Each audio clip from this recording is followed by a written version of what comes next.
morning to one and all. Today we will discuss about the response to the single degree of freedom system.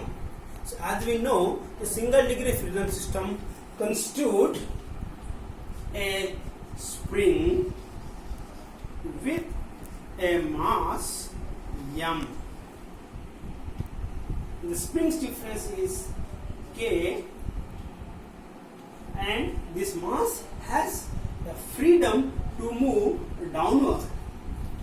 This we say x of t. The x of t is the degree of freedom of this spring mass system. This is mass. This spring mass system having the equation of motion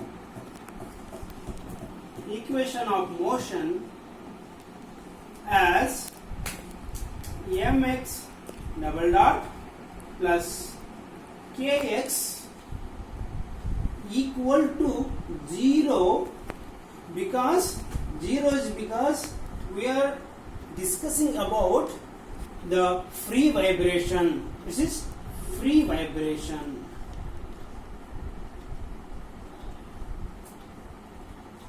And this equation of motion do not have a C term because it is undamped system. So we specifically write down as undamped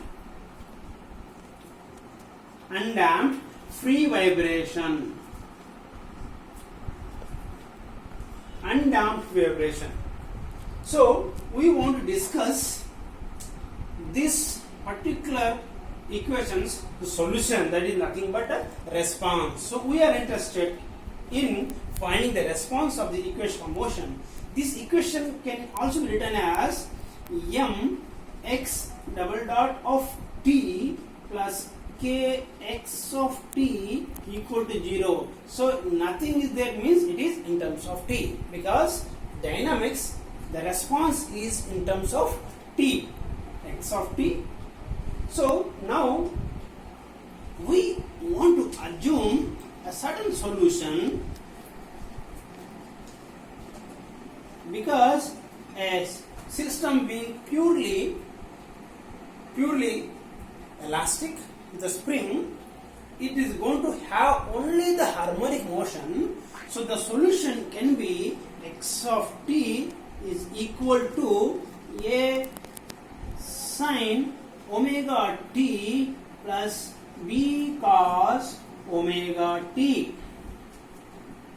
The reason I assumed a trigonometric function is that I know more or less it is going to have a harmonic motion only. Right? Now, if somehow I can find out the constant A and B, my problem is solved. So how to find out this A and B? Using the initial conditions. The initial conditions are at time t equal to 0, the initial displacement, that is initial displacement is equal to x naught. This is the first initial condition. The second initial condition is that at a time t equal to 0, the initial velocity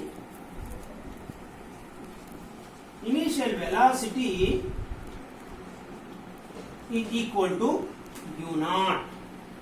U is the velocity. So two boundary conditions, two initial conditions and two unknowns A and B. We can solve this problem. So in order to explain you what is this initial condition mean to a real life civil engineering structure, I want to explain with the help of a model.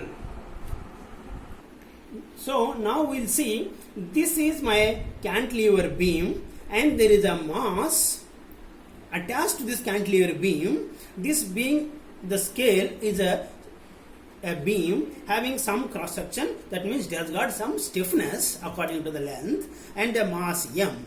Now this particular beam, I displace some amount, maybe 2 centimeter or 3 centimeter. That is my initial displacement is x naught. That displacement what I am giving to this structure initially is nothing but my initial displacement, right? So the free vibration means, so I displace the beam of some amount, at some amount. I displace this beam at some amount at x naught and leave it.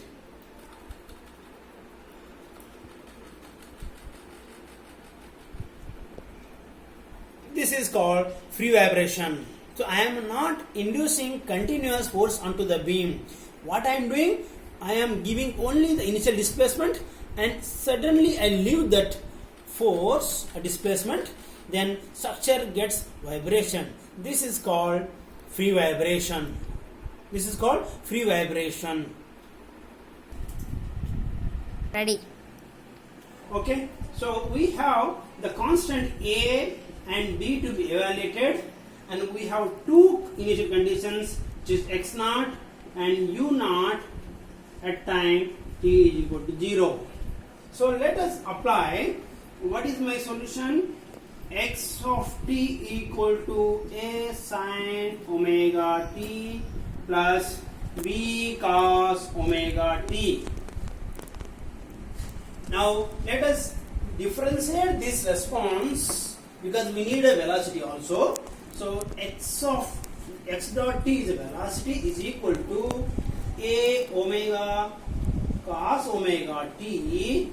Now since differentiation of cos is minus sign, I have to use minus b omega sin omega t. So this is a velocity. Now let us substitute the initial displacement, the first boundary conditions, the first boundary initial conditions is that at time t is equal to 0, the initial displacement is your x naught is equal to a sin omega 0 plus b cos omega into 0. So this vanishes. So what is left? X naught is equal to b into 1. This implies the b is nothing but your x naught, which is initial displacement. Now applying the second boundary condition, second initial condition at t equal to 0, the velocity, initial velocity is your u naught. We are substituting in the second equation because this is velocity equation. So a omega cos omega into 0 minus b into omega into sin omega into 0. So this vanishes. So this is equal to a into omega into 1 is your u naught. This implies the a constant is equal to initial velocity by frequency. So we found out the both constant a and b. Go back and substitute into your assumed solution. That means the x of t is equal to a. A is your u naught by omega sin omega t plus b. B is nothing but my x naught cos omega t.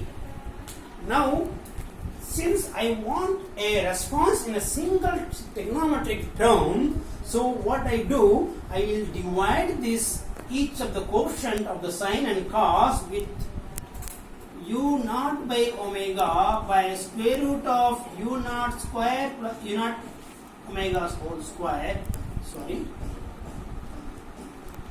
plus x naught square sine omega t plus x naught by square root of u naught square by omega u naught by omega whole square plus x naught square cos omega t. This is only to bring you a single trigonometric term which is called sine of a plus b. The sine a cos b plus cos a sine b. So, because I have multiplied this, so I have to divided by the term, I have to multiply with the same term called u naught by omega whole square plus x naught square. So this will be my, just like your trigonometric function, let's say this is angle of phi. So this will be your u naught by omega, this is your x naught, this will be your u naught by omega square plus x naught square. Simple. The diagonal. So this gives me finally the response equal to this square root of u naught by omega whole square plus x naught square sine of omega t plus phi. Sine of a plus b. Here brought in this term. So what is the phi? The phi, or I can write down as tan phi equal to u naught by omega by x naught. Okay?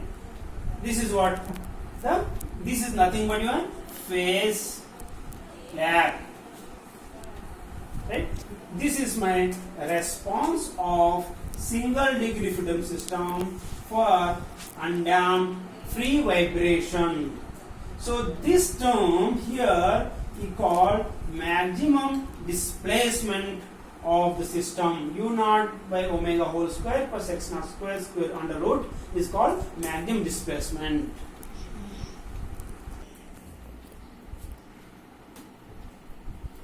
So let us say the maximum response, we say rho is equal to under root of u naught by omega whole square plus x naught square, which is the maximum response. This is a maximum displacement of the system, right? Then this can be plotted as, assuming, let us say this is your time axis and this is your x of t, then this is the coefficient, means always the maximum amplitude of the system, and goes something like this, goes down.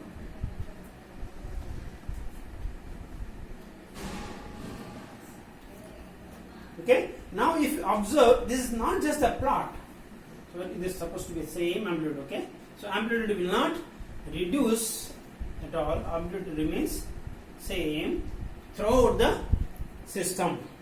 So now if you observe carefully the terminology is involved here. So what is this term here? This is nothing but my x naught, so initial displacement. Then what is this amplitude? This is my rho, maximum amplitude of the system, right? Then the initial velocity, I said u naught, is nothing but the slope at time t equal 0.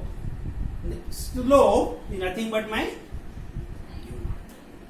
The slope at time t is equal to 0 is nothing but my u naught. Then from one peak to next peak or one trough to next trough is nothing but my time period t. This is also time period t, which is 2 pi by omega. Omega is your natural frequency of the system. So this is the response. You see, the amplitude never decreases in the free vibration of undamped system. And the amplitude never decreases. Constant amplitude remains. That is remains. The maximum amplitude is equal to your under root of omega u naught by omega whole square plus x naught square. Thank you.